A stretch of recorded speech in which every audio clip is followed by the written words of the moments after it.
Hello students, मैं Pratik Kumar, government ITI women Karnal से।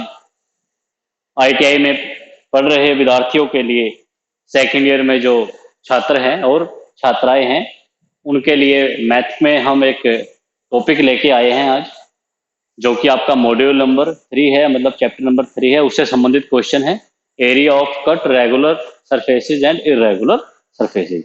इससे संबंधित मैं एक छोटी सी वीडियो आप लोगों को पहले भेज चुका हूं, मतलब वीडियो बना चुका हूं।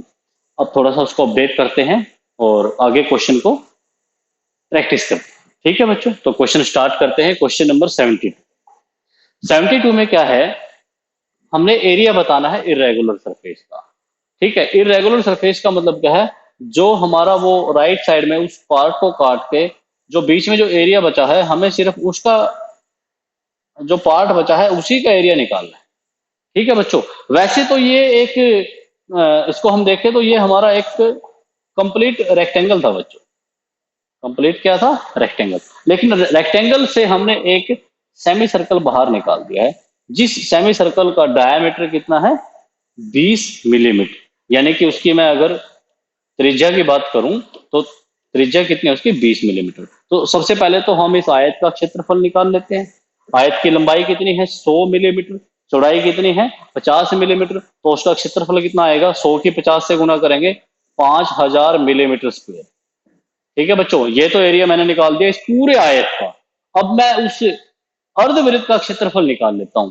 जो अर्धवृत्त का क्षेत्रफल आएगा उसको इस पूरे आयत के क्षेत्रफल में से माइनस कर देता हूं, तो हमारे पास जो उन्होंने पूछा है कि इस इरेगुलर सरफेस का एरिया क्या आएगा, वो आ जाएगा। ठीक है बच्चों, अब अर्धवृत्त है, अर्धवृत्त का क्षेत्रफल क्या होता है? पहले तो आपको यह पता होना चाहिए कि वृत्त का क्षेत्रफल क्या होता है, पाई आर स्क्वायर। तो अर्धवृत्त के लिए हम क्या करेंगे? उसका आधा कर देंगे। ठीक है बच्चों, तो पाई का मान कितना है? 3.14, 22/7 भी ले सकते हो। ठीक है, और रेडियस कितनी है बच्चों हमारी? त्रिज्या हमारी 10 मिलीमीटर, यानी कि 10 गुना 10 और बटे में 2 है बच्चों।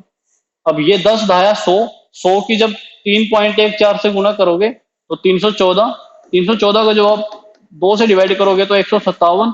यानी कि जो ये मेरा राइट साइड में जो ये अर्धवृत्त था, इसका एरिया कितना आ गया? 157 मिलीमीटर स्क्वायर। जब मैं इस 5000 में से 157 मिलीमीटर स्क्वायर माइनस करूंगा तो वहां पे मेरा रिक्वायर्ड आंसर होगा। ठीक है बच्चों, तो क्वेश्चन का आंसर आ जाएगा 4843 वर्ग मिलीमीटर। अब क्वेश्चन नंबर 73 देखिए बच्चों। क्वेश्चन नंबर 73 में क्या है? एरिया बताना है इरेगुलर सरफेस का। ध्यान से देखना है बच्चों, इस क्वेश्चन को भी ध्यान से देखना है। अगर मैं इस फिगर को मतलब कंप्लीट कर लेता हूं यहाँ पे, तो ये मेरा एक कंप्लीट आयत बन जाता है। अब आयत की लंबाई 50 है, चौड़ाई कितनी है? 25। लंबाई तो कितनी है? 50 है, और चौड़ाई कितनी है? 25। तो पूरे आयत का जो क्षेत्रफल है वो कितना आ जाएगा? 25 पंजा 125, यानी कि 1250 वर्ग मिलीमीटर। लेकिन इन्होंने यहाँ पे क्या किया, ये जो आयत था इसके दोनों साइड से ऐसे छोटे छोटे दो आयत काट दिए। और एक आयत की भुजा कितनी है? लंबाई कितनी है? चौड़ाई भी कह सकते हो 10 है, और दूसरी भुजा कितनी है? 5। उस साइड भी सेम ऐसा ही है, 10 गुना 5। तो इसका जो क्षेत्रफल है, ये जो पोर्शन है मेरा, इसका क्षेत्रफल आ जाएगा 10 गुना 5, 10 पंजे 50। और ऐसे ऐसे, सॉरी, 10 पंजे 50। और ऐसे जो है हमारे पास कितने क्षेत्र है? 2 क्षेत्र है। तो यहाँ पे भी 50 और वहां पे भी 50 है। टोटल कितना हो गया बच्चों? 100। और वैसे पूरे आयत का क्षेत्रफल 1250 आया था। 1250 में से जब मैं ये 100 माइनस करूंगा तो मेरा आंसर कितना आ जाएगा? 1150 वर्ग मिलीमीटर। ठीक है बच्चों, अब क्वेश्चन नंबर 74 देखिए। क्वेश्चन नंबर 74 में क्या है बच्चों? 74 में है, हमने लेंथ बतानी है आर्क की। इसकी लेंथ बतानी आर्क की। मैं आपको बता देता हूं कि आर्क क्या होती है। किसी भी सेक्टर की, सेक्टर को हम हिंदी में कहेंगे त्रिज्या खंड। क्या कहेंगे बच्चों? त्रिज्या खंड। ठीक है, उसकी चाप की लंबाई निकालनी है, और उसके बाद उसने क्या दे रखा है हमें कि जो वो मेरा सेक्टर है उसका परिमाप इतना है और रेडियस है मेरे पास इतनी। ध्यान से समझना बच्चों, ये मेरे पास एक वृत्त है। वृत्त में से जब मैं रेडियस के साथ कोई ऐसे एक खंड काट देता हूं तो उसको कहते हैं त्रिज्या खंड। ठीक है बच्चों, उसको क्या कहते हैं, त्रिज्या खंड। तो उसमें ये होती है आर्क, मतलब ये मेरी होती है चाप। ठीक है बच्चों, तो इसका जो टोटल पेरीमीटर है वो पेरीमीटर दे रखा है 64.8। त्रिज्या इसकी दे रखी है 12.4, 12.4, मतलब त्रिज्या तो एक ही है ना, 12.4 है। मुझे निकालना है ये जो आर्क है ए और बी, ये मुझे निकालनी है, मुझे ए बी आर्क निकालनी है। तो बच्चों देखो, जो इसकी टोटल परिधि है वो है मेरी 68.8, 68 पॉइंट, सॉरी 64.8। कितनी है? 64.8। ठीक है, उसमें से मैं ये दोनों की दोनों त्रिज्याएं माइनस कर देता हूं, बाकी जो बचेगा वो बचेगी चाप की लंबाई। ठीक है बच्चों, इन दोनों को जोड़ के 12.4 को 12.4 में जोड़ेंगे तो कितना बनेगा? 24.8। तो जब मैं इस 24.8 को माइनस करूंगा तो मेरा आंसर कितना आ जाएगा? वहां से 40 आंसर आ जाएगा। ठीक है, और यहां पे मैं आपको एक बात और बता देना चाहता हूं,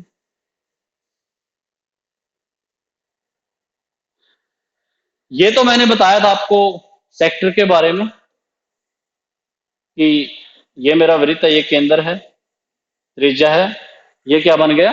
सेक्टर। अगर मैं इन दोनों त्रिज्याओं के एंड को मिला देता हूं, मतलब एक जीवा बना देता हूं बच्चों, तो ये वाला जो पोर्शन बचा है, ये वाला, इसको हम कहते हैं वृत्तखंड। क्या कहते हैं बच्चों इसको? वृत्तखंड। वो क्या था? त्रिज्या खंड। ठीक है, इसका क्षेत्रफल कैसे निकालते हैं? इंग्लिश में इसको सेगमेंट बोलते हैं। ठीक है बच्चों, सेगमेंट बोलते हैं। इसका क्षेत्रफल कैसे निकालते हैं? देखो, इस कोण को हम मान लेते हैं थीटा। तो पहले तो हम ऐसा करते हैं, इस त्रिज्या खंड का एरिया निकाल लेते हैं। ठीक है बच्चों, पहले हम क्या करते हैं, इस त्रिज्या खंड का एरिया निकाल लेते हैं। त्रिज्या खंड का एरिया का जो सूत्र होता है वो होता है थीटा बटे 360 गुणा पाई आर स्क्वेयर। ठीक है, तो उसमें से हम इस ट्रायंगल का एरिया माइनस कर देंगे बच्चों। ये जो त्रिभुज बची है, इसका अगर एरिया माइनस कर देंगे तो किसका एरिया आ जाएगा? वृत्तखंड का क्षेत्रफल आ जाएगा। ठीक है बच्चों, एक तो वो सूत्र याद रखना है। त्रिज्या खंड का क्षेत्रफल कैसे निकालते हैं? अगर सिर्फ चाप की लंबाई निकालनी हो तो सूत्र क्या होता है? थीटा बटे 360 गुणा 2 पाई आर। ठीक है बच्चों, नेक्स्ट क्वेश्चन देखिए, क्वेश्चन नंबर 75।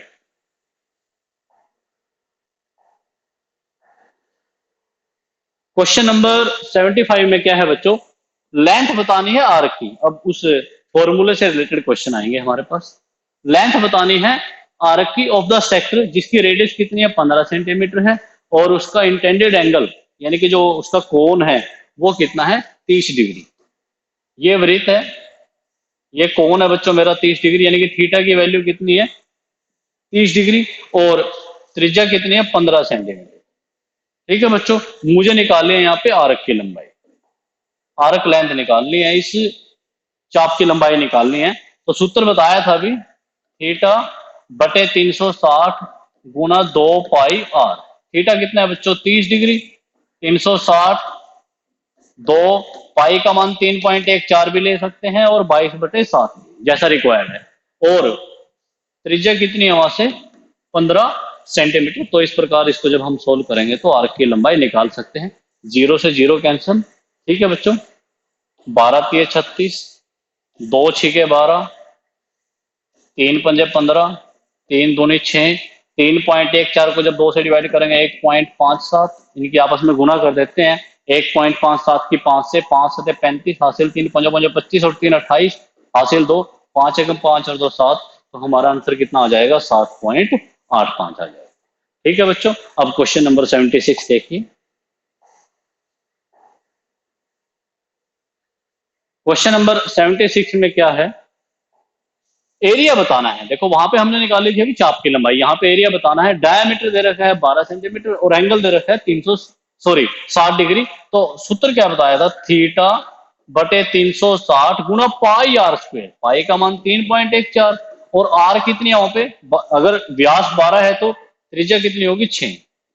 ये हमारा सूत्र होता है सेक्टर का एरिया निकालने के लिए। ठीक है बच्चों, तो 0 से 0 कैंसिल, 36 को 6 से भाग देंगे 6 आएगा, 6 से 6 कैंसिल, इनकी आपस में गुना कर देते हैं अभी, 3.14 की और 6 से, 6 चौके 24 हासिल 2, 6 कम 6 2 8 और 6 3 18, तो फाइनली जो हमारा आंसर है कितना आएगा 18.84 आएगा। ठीक है बच्चों, उसके बाद क्वेश्चन नंबर 77 देखिए। 77 में क्या पूछता है वो, 77 में दे रखा है कि फॉर्मूला बताइए उसका सेगमेंट का एरिया कैसे निकालते हैं। ये मैं पहले बता चुका हूँ कि ये हमारा क्या होता है, सेगमेंट होता है। और एरिया निकालने का सूत्र भी बताया था कि पहले हम पूरे सेक्टर का एरिया निकाल लेंगे और उस सेक्टर के एरिया में से इस ट्रायंगल का एरिया माइनस कर देंगे। ठीक है, नेक्स्ट क्वेश्चन देखिए, क्वेश्चन नंबर 78। 78 में क्या है, एरिया बताना है सर्कल का, सर्क्यूमफ्रेंस दे रखी है उसकी सर्कल की 44 सेंटीमीटर, मतलब ये मेरा सर्कल है, इसकी जो सर्क्यूमफ्रेंस है वो क्या होती है वैसे 2 पाई r, और कितनी दे रखी है बच्चों 44 सेंटीमीटर। तो पहले तो यहां से हम r निकाल लेते हैं। r निकालने की जरूरत क्यों पड़ी, क्योंकि हमने सर्कल का एरिया बताना है और सर्कल का एरिया होता है πr²। तो जब तक हमारे पास r रेडियस नहीं होगी तो हम उसका एरिया नहीं निकाल सकते, तो r निकालेंगे यहां से, क्योंकि हमें परिधि दे रखी थी 44 सेंटीमीटर और वृत्त की परिधि का सूत्र होता है 2 पाई r। ठीक है बच्चों, तो r तो लेफ्ट हैंड साइड में रह जाएगा, उधर उधर चला जाएगा 2 पाई, और हमें पता है कि जो हमारी पाई होती है उसकी वैल्यू कितनी होती है 22/7, 7 ऊपर चला जाएगा। 3.14 भी ले सकते हैं, लेकिन मैं पहले बता चुका हूं जैसी जरूरत है वैसे करना है। तो 44 से 44 कैंसिल, त्रिज्या कितनी आ गई 7, अब हम वहां पे फॉर्मूले में रख देते हैं। पाई का मान कितना होता है 3.14, त्रिज्या कितनी है 7 गुना 7। ठीक है बच्चों, या इसको हम 3.1 को ना लेके 22/7 यदि लेते हैं तो वो हमारा क्वेश्चन जो है और भी ज्यादा सिंपल हो जाता है। 7 से 7 कैंसिल, और 22 की और 7 की जब गुना करेंगे तो हमारा क्षेत्रफल कितना आ जाएगा सर्कल का 154 वर्ग सेंटीमीटर। ठीक है बच्चों, ये था क्वेश्चन नंबर 78। उसके बाद आप क्वेश्चन नंबर 79 देखिए। क्वेश्चन नंबर 79 में क्या है, एरिया बताना है इरेगुलर सरफेस का। बिल्कुल इजी है, इसमें 2 रेक्टेंगल आप खुद भी निकाल सकते हो बच्चों, बताने की जरूरत नहीं है। 2 आयत है, पहला आयत है उसकी लंबाई 100 है, चौड़ाई कितनी है 10, तो उसका क्षेत्रफल कितना आ जाएगा 1000, लंबाई गुना चौड़ाई। दूसरे आयत में ये ध्यान से देख लेना अभी, दूसरे आयत में देखो टोटल 100 था ना ये, तो 10 माइनस करके कितनी रहेगी इसकी जो ये एक भुजा है 90, दूसरी भुजा कितनी है 18, तो 90 की और 18 की गुना कर देते हैं। 18 नहीं में 162, 1620 आ गया, 1620 को 1000 में ऐड कर देंगे तो इस इरेगुलर सरफेस का एरिया कितना आ जाएगा 2620 यूनिट स्क्वायर। यूनिट का मतलब जो भी इसकी यूनिट वहां पे होगी, मिलीमीटर होगी, सेंटीमीटर होगी या फिर मीटर होगी, एटसेट्रा। उसके बाद क्वेश्चन नंबर 80 देखिए। क्वेश्चन नंबर 80 भी बहुत इजी है बच्चों, खुद से करना है, वैसे इसका आंसर गलत है ऑप्शन में। ठीक है, इसमें देखो 3 आयत बनते हैं, 1 2 और 1 3। एक की भुजा 70 है, मतलब सॉरी, एक की जो भुजा है, एक भुजा 70 है, दूसरी कितनी है 25। इसकी भी एक भुजा 70 है और दूसरी भुजा कितनी है 25। ऐसे ही देखो जो ये तीसरा आयत बचा है, ठीक है बच्चों, ये कितना है यहाँ पे, ये आंसर इसलिए गलत बता रहा हूँ, इन्होंने कुछ सिंबल अलग डाल दिया, तो आप ये क्वेश्चन खुद करके देखना। अब देखो इसकी ये लंबाई है 90, 90 में से 25 यहाँ से घटा दिया, 25 यहाँ से घटा दिया, 25 और 25 50 घटा के 90 में से कितना बच गया 40, वो तो 25 है ही। तो अब हम इन तीनों आयत का क्षेत्रफल निकाल लेते हैं। पहले वाला आयत है मेरा, उसका क्षेत्रफल होगा 70 गुना 25, 25 सत्तर कितना होता है 175, 1750, और इसका भी कितना होगा 1750, क्योंकि भुजाएं सेम है। ठीक है बच्चों, अब जो एक आयत बचा है मेरे पास, उस आयत की लंबाई है 40 और चौड़ाई कितनी है 25, 2500 के कितना होगा 100, यानी कि 1000।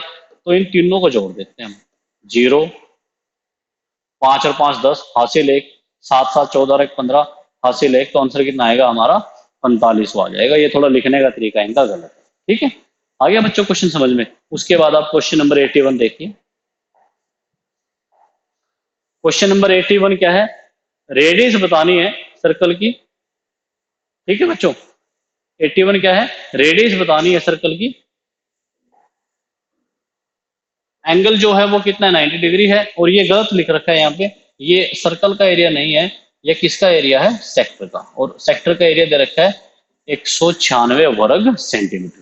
देखो जो एरिया का जो सूत्र होता है सेक्टर के, वो होता है थीटा बटे 360 गुना पाई आर स्क्वायर, और एरिया दे रखा है बच्चों 196। ठीक है, थीटा कितना दे रखा है 90 डिग्री, यानी कि 90 बटे 360 गुना में पाई का मान 22/7, 3.14 भी ले सकते हो, गुना में आर स्क्वायर बराबर है 196। तो ये सब कुछ आप राइट साइड में लेके जाओगे, बाद में वर्गमूल लेके आप वहां से रेडियस निकाल सकते हो।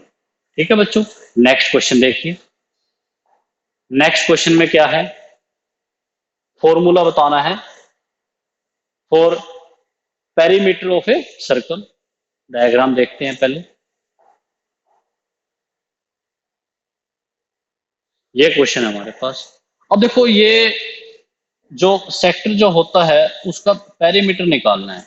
तो पेरीमीटर का मतलब इसकी जो भी साइड्स हैं चारों तरफ, तीनों तरफ, पांचों तरफ, मतलब इसकी सराउंडिंग में जो भी साइड है उनको ऐड करना है। तो आर प्लस आर, और एक ये हमारे पास चाप की लंबाई होती है। तो आर और आर कितना हो जाएगा बच्चों 2r, चाप की लंबाई l, तो सूत्र क्या होगा हमारा l प्लस 2r। अब इस वीडियो में लास्ट क्वेश्चन देखिए, क्वेश्चन नंबर 83। 83 में क्या है बच्चों, ध्यान से समझना है। हमने एरिया बताना है इस कोनिकल ऑब्जेक्ट का। ठीक है, वैसे तो इसमें मतलब अगर हम फिगर को देखें तो फिगर को देखने से हमें ऐसा लगता है कि हमारे इसमें मतलब जो वैल्यू जो है, जो सूचना जो इन्होंने दे रखी है वो अधूरी है। ठीक है, लेकिन ये फिगर सही में मतलब कैसी बनती, मतलब अगर इसको फिगर को वो सही बनाते तो ये आयत ना दिखा के यहाँ पे इसको स्क्वायर दिखाते। ठीक है, वैसे मैं आपको बता दूं ये भी बच्चों 60 है, ये भी 60 है, ये भी 60 है, और ये एक समबाहु त्रिभुज है, ये भी 60 है और ये भी कितना है 60। ठीक है बच्चों, तो अब हमें इसका एरिया निकालना है इस फिगर का। देखो ये तो मेरा एक वर्ग है, वैसे देखने में तो आयत लग रहा है, तभी तो मैं कह रहा हूँ कि थोड़ा सा यहाँ पे मिसप्रिंट है। तो वर्ग है, वर्ग का क्षेत्रफल क्या होता है 60 गुना 60, 2400 आ गया, सॉरी 3600 आ गया। ठीक है बच्चों, उसके बाद इस ट्रायंगल का एरिया निकालना है। इस ट्रायंगल का हमें क्या निकालना है, एरिया। समबाहु त्रिभुज है वो, समबाहु त्रिभुज का एरिया होता है वर्गमूल 3/4 गुणा में भुजा गुणा भुजा। ठीक है बच्चों, 15 चौके 60। ठीक है, अब यहां से वर्गमूल 3 का मान 1.732, उसकी गुणा 15 और 60 से करके 3600 में ऐड कर देंगे, हमारा आंसर कितना आ जाएगा 5158.8 वर्ग मिलीमीटर। उम्मीद करता हूं बच्चों मेरे द्वारा इस चैप्टर में जितने भी क्वेश्चन बताए गए आप लोगों को अच्छे से समझ में आए होंगे। वीडियो को बार बार देखना है, और पहले भी बता चुका हूं मैं, जैसे आप यूट्यूब पे वीडियो को देखोगे तो डिस्क्रिप्शन में जाके आपको एक लिंक मिलेगा पीडीएफ फाइल डाउनलोड करने का, वहां से आप ये पीडीएफ फाइल क्वेश्चन की सीरीज डाउनलोड कर सकते हो। ठीक है बच्चों, वीडियो को देखने के लिए सभी का धन्यवाद, थैंक यू।